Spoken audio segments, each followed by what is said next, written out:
She was taken from everything she knew, alone, trapped, with no one to help, or so she thought. But just before all hope vanished, someone appeared from the enemy's shadows, a lone Comanche rider. What did he want? Why her? And what promise was made in her name?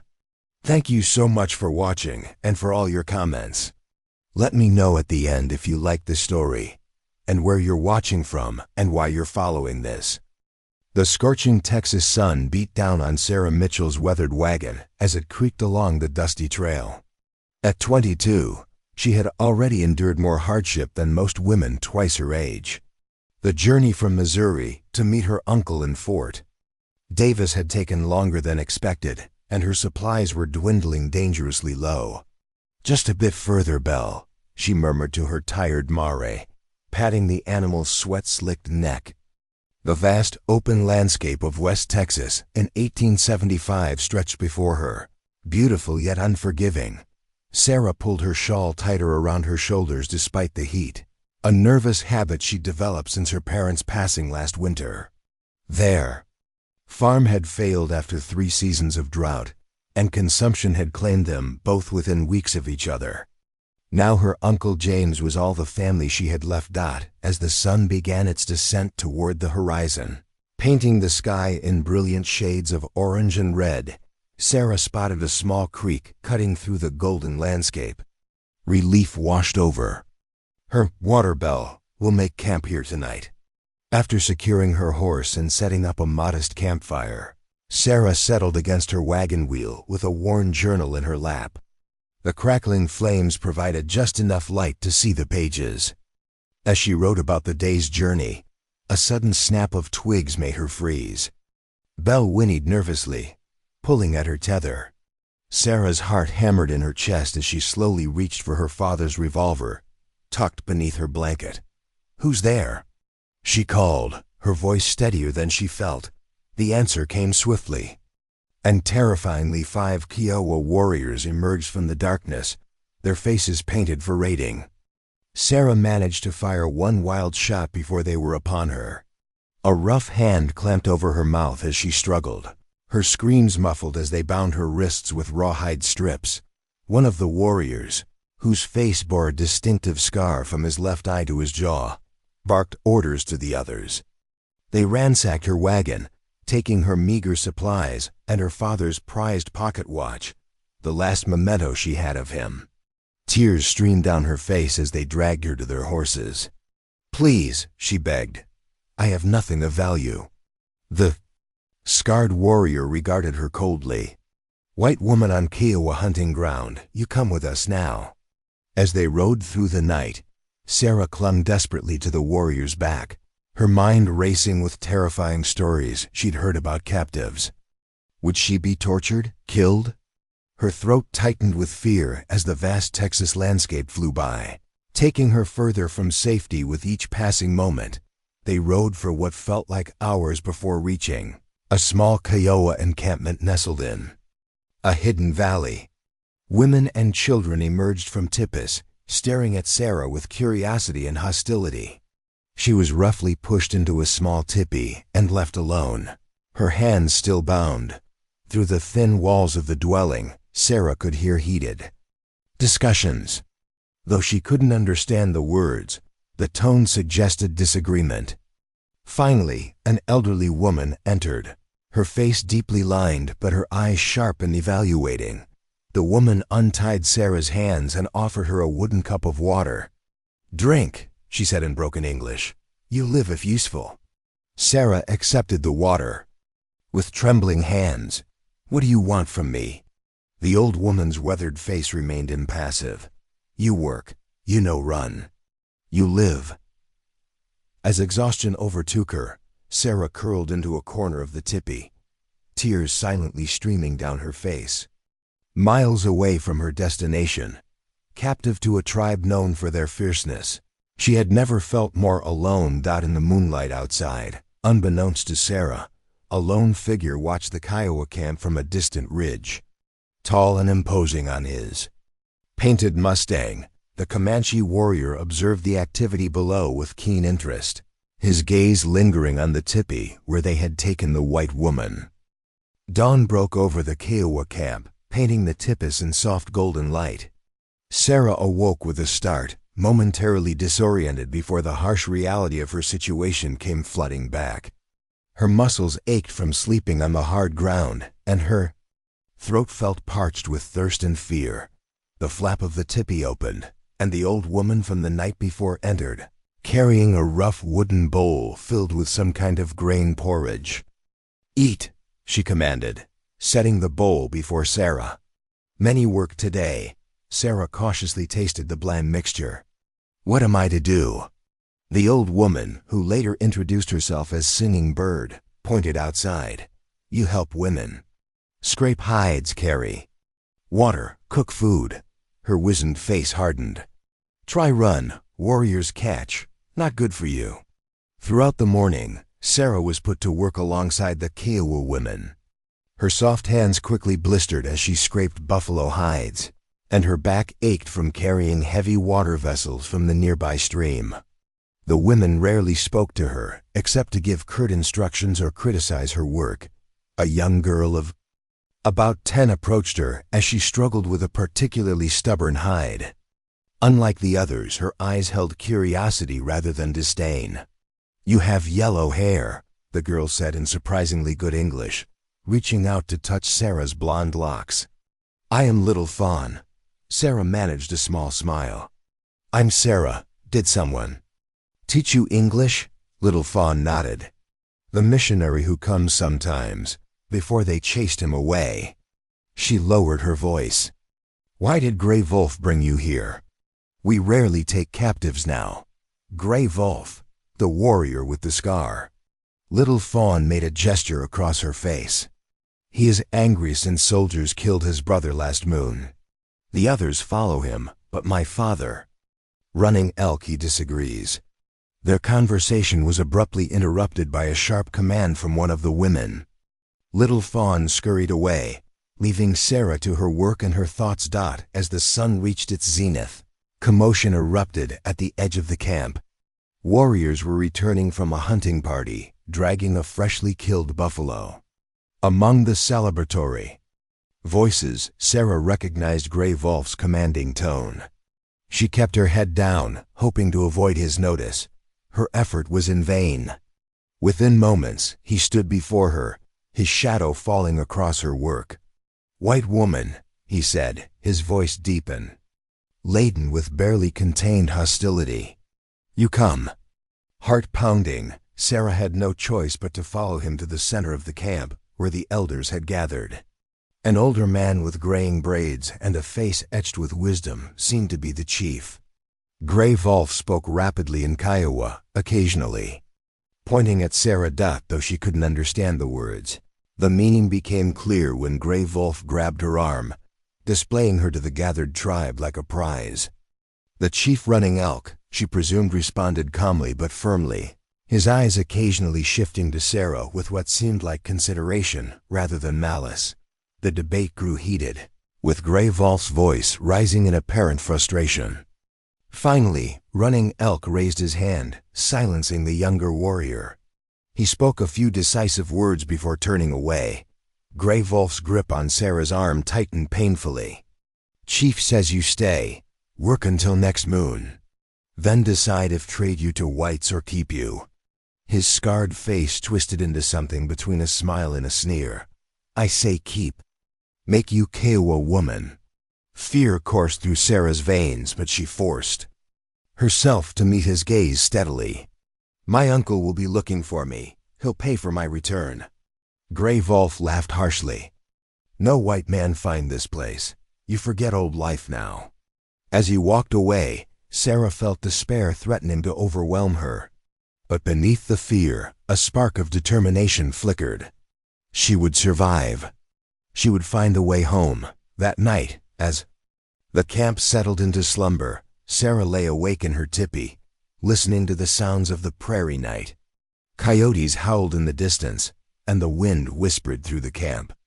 Suddenly, a new sound caught her attention, the soft nickering of a horse, closer than the Kiowa herd.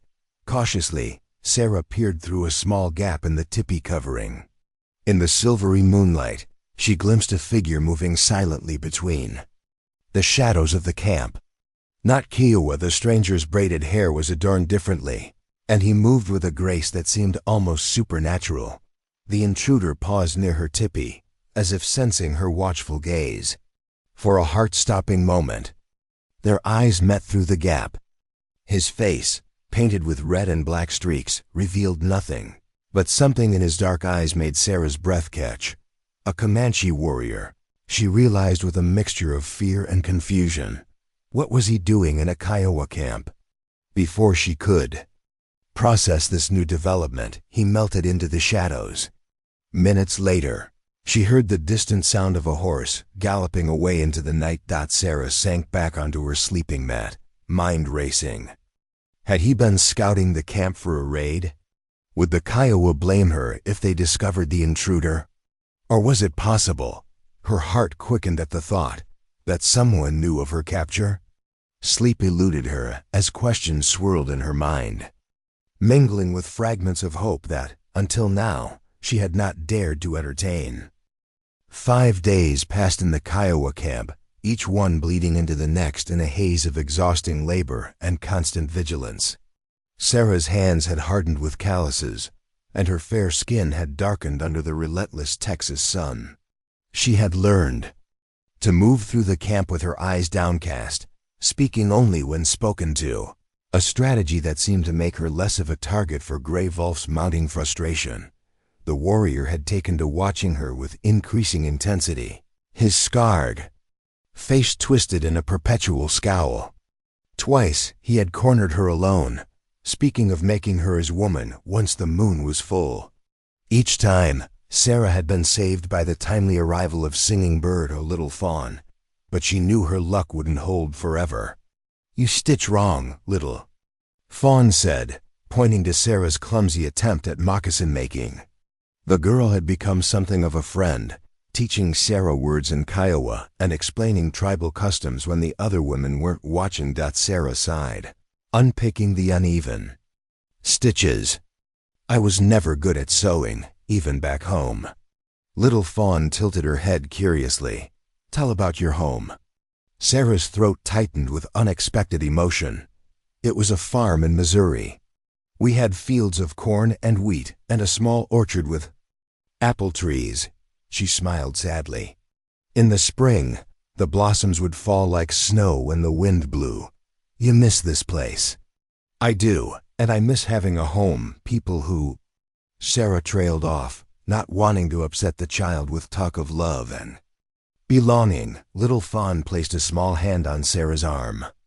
"My mother was captured too, from another tribe. She became Kiowa, had me, found happiness." Her eyes were earnest. "But not all captives stay. Some go home." Their conversation was interrupted by commotion at the edge of the camp. Warriors were returning from a hunting expedition, but their shouts carried alarm rather than triumph. Little Fawn ran to see, with Sarah following cautiously behind.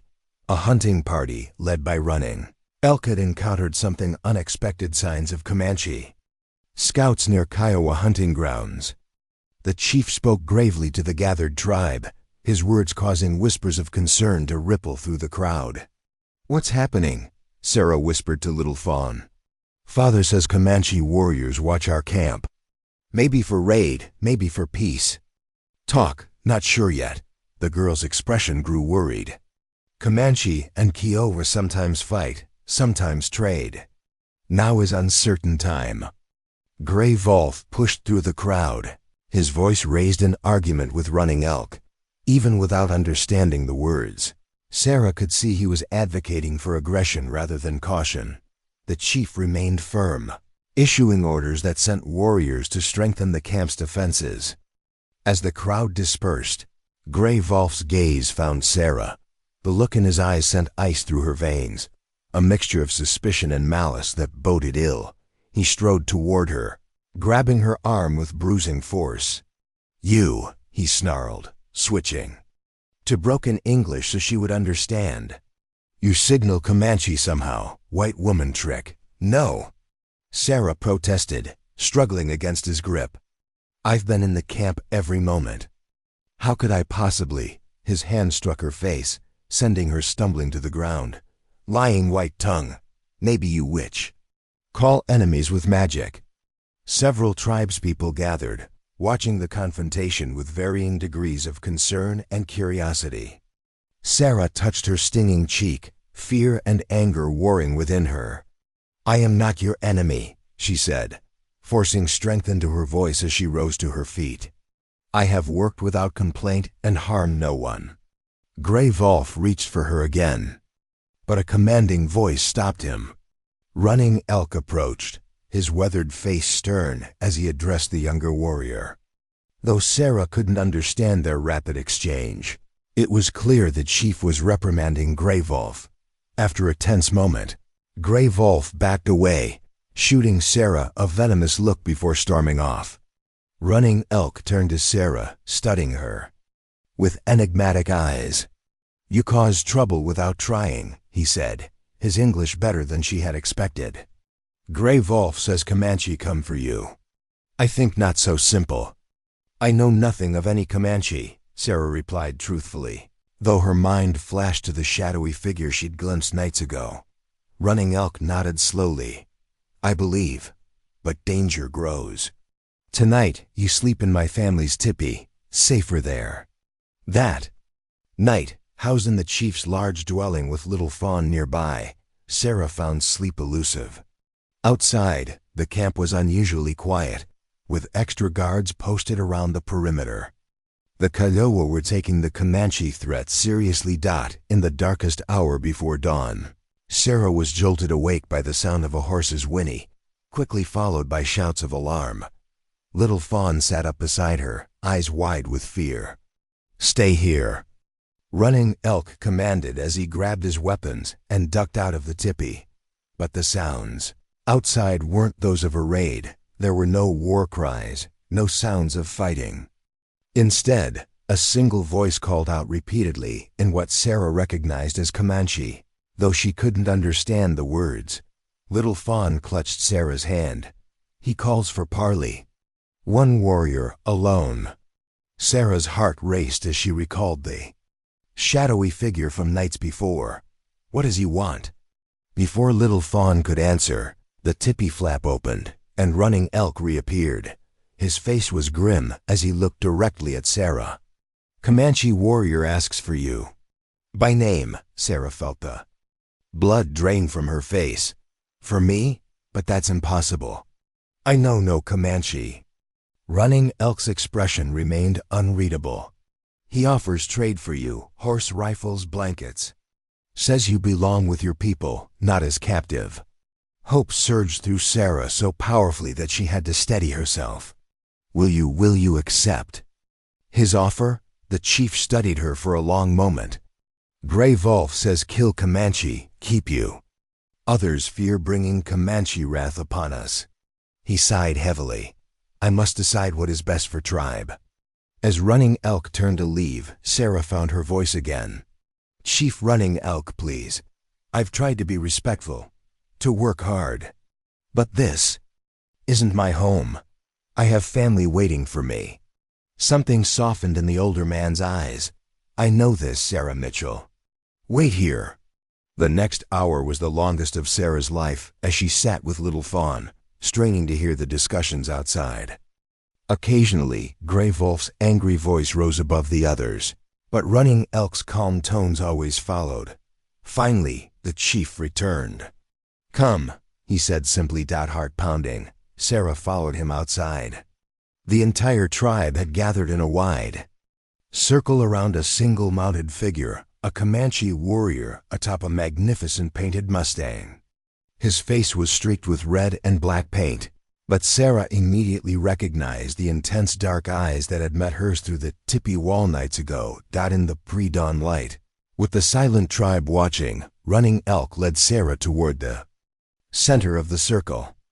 Gray Wolf stood to one side, his face contorted with rage barely held in check. The trade is accepted, Running Elk announced. Sarah Mitchell goes with Swift Arrow of the Comanche.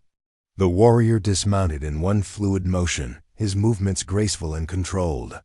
Up close, Sarah could see he was younger than she'd first thought, perhaps no more than 25, with a proud bearing that commanded respect.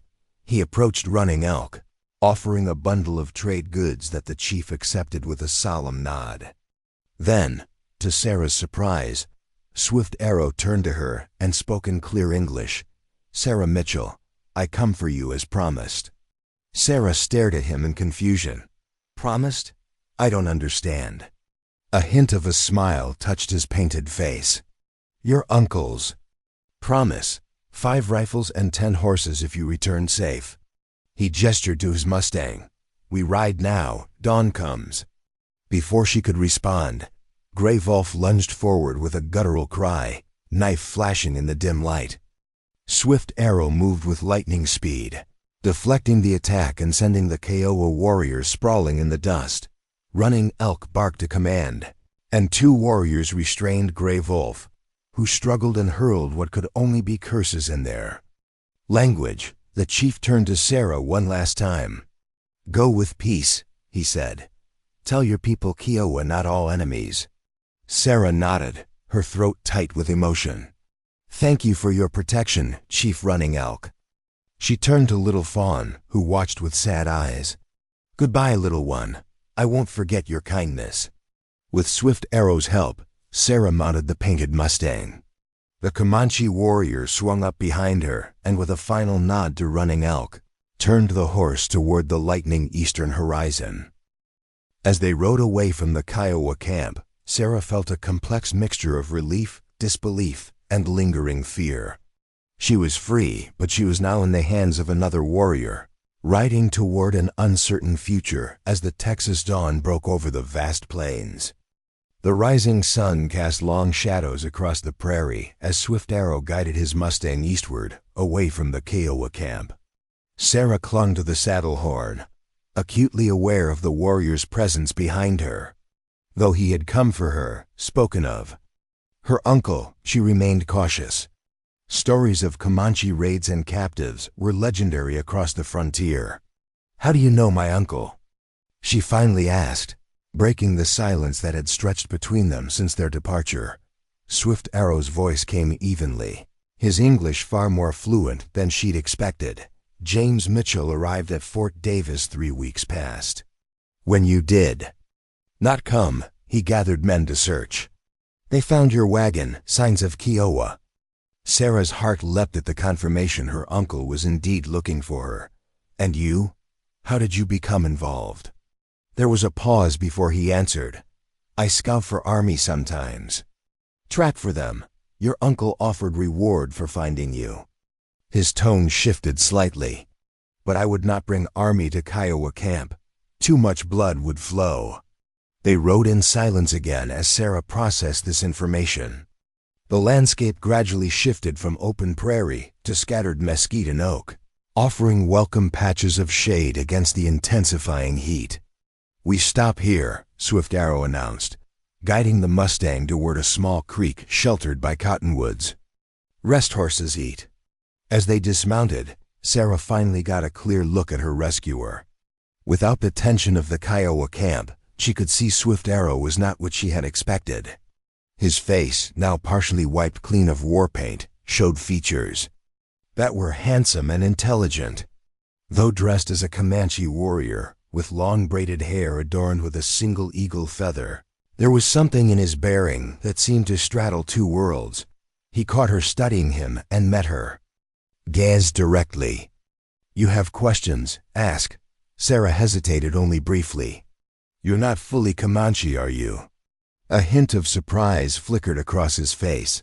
"My father was Comanche war chief. My mother was captive like you, Mexican woman from San Antonio." He knelt by the creek, splashing water on his face to remove more of the paint. "I am Comanche, but I know white man's ways too." "Is that why you helped me? Because your mother was a captive?" Swift Arrow considered this as he retrieved pemmican and dried fruit from his saddlebag, offering some to Sarah. "Perhaps. Or perhaps because good scouts are paid well." The ghost of a smile touched his lips, or perhaps both. As they ate, Swift Arrow explained their journey. They would travel 2 days to reach Fort Davis, avoiding main trails where Comanche hunting Texas Rangers might mistake them for raiders. "Your uncle searches north," he continued. "I will send message when we reach fort. He will come." The mention of her uncle brought a wave of homesickness that surprised Sarah with its intensity. "I wasn't sure I'd ever see him again," she admitted softly. "In the Kiowa camp, I started to believe I might live the rest of my life there." Swift Arrow nodded solemnly. "Many captives do. Some find new life, new family." He studied her face. "You are strong. You would have survived." "I'm not sure that's a compliment," Sarah replied with unexpected sharpness. "I don't want to just survive." For the first time, Swift Arrow laughed, a short, genuine sound that transformed his stoic features. "No, you want to live. This is good." They continued their journey through the day, stopping only briefly to rest the horses.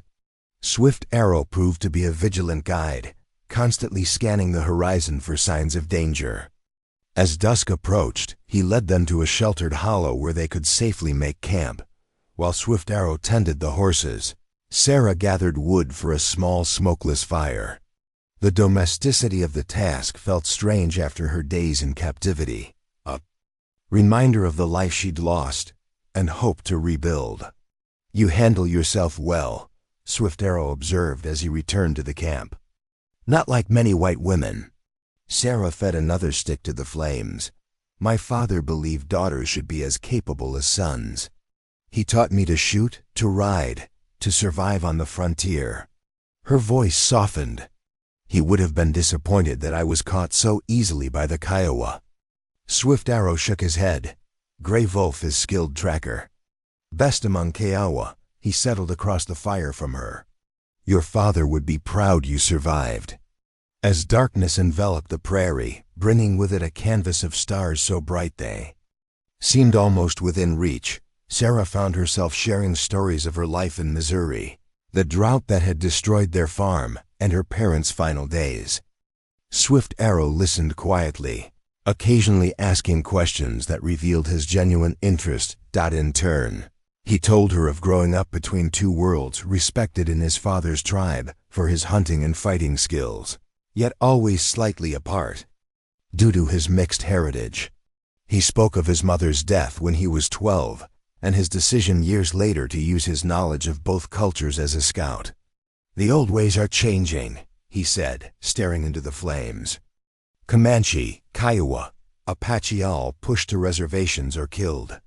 I choose to live free, but freedom grows smaller each season." The sadness in his voice touched something in Sarah.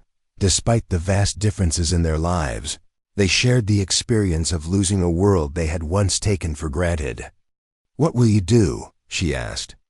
"After you return me to Fort Davis?" Swift Arrow's expression grew distant. "Continue scouting. Save money for land where no one can force me to leave." His dark eyes met hers across the fire. "White man's world comes whether we wish it or not." The conversation lulled as they prepared their sleeping places on opposite sides of the fire. Despite her exhaustion, Sarah found sleep elusive, her mind replaying the events that had brought her to this moment. "Swift Arrow," she said softly, unsure if he was still awake. "Thank you. Not just for the rescue, but for doing it without bloodshed." His voice came quietly through the darkness. "Blood flows too easily on this frontier. Better to use wisdom when possible, strength when necessary." The next day brought them closer to civilization. By mid-afternoon, Swift Arrow pointed to a distant smudge on the horizon. "Fort Davis, we reach by sunset." As the fort grew larger in the distance, Sarah felt a complex mixture of emotions. Relief at the prospect of safety and reunion with her Uncle Ward with a strange reluctance to end her journey with Swift Arrow. In just 2 days, the Comanche scout had challenged many of her assumptions about his people. When they were within a mile of the fort, Swift Arrow halted the Mustang. "Better I not ride in with you," he said, dismounting and helping her down. Soldiers see Comanche, ask too many questions. Sarah frowned. But the reward, my uncle should pay you as promised. Swift Arrow shook his head. I will find him another time. He reached into his saddlebag and withdrew a small object, holding it out to her. This belongs to you. Sarah gasped as she recognized her father's pocket watch, its silver case gleaming in the late afternoon sun. How did you? Took from Greyvolf's possessions while scouting camp, he explained with a hint of pride. Knew it was yours by initials. Tears pricked Sarah's eyes as she clutched the precious memento. I thought it was lost forever. Swift Arrow mounted his Mustang once more, his tall figure silhouetted against the setting sun. Fort has new commander, he said. Good man who treats scouts fairly. If you need help again, ask for Swift Arrow. Sarah nodded, suddenly finding it difficult to say goodbye. I hope our paths cross again someday. The Comanche scout studied her face for a long moment, as if committing it to memory. Frontier makes strange meetings, stranger friendships. With a nod that somehow conveyed both respect and farewell, he turned his horse and rode toward the gathering shadows of the eastern hills. Sarah watched until he disappeared from view, then turned toward Fort Davis, where flags snapped in the way. Evening breeze and the bugle call for sunset inspection echoed across the plains. She began walking, steps growing more confident with each stride. Her journey had begun in fear and desperation, but it was ending with something unexpected, a deeper understanding of the complex, changing frontier and her place within it. The Texas wilderness had taken much from her, but in its harsh beauty, it had also given something back. Strength she hadn't known she possessed, and wisdom hard-won through adversity. As the fort gates opened to receive her, Sarah Mitchell stepped forward into whatever future awaited, knowing she was no longer merely surviving, she was truly living.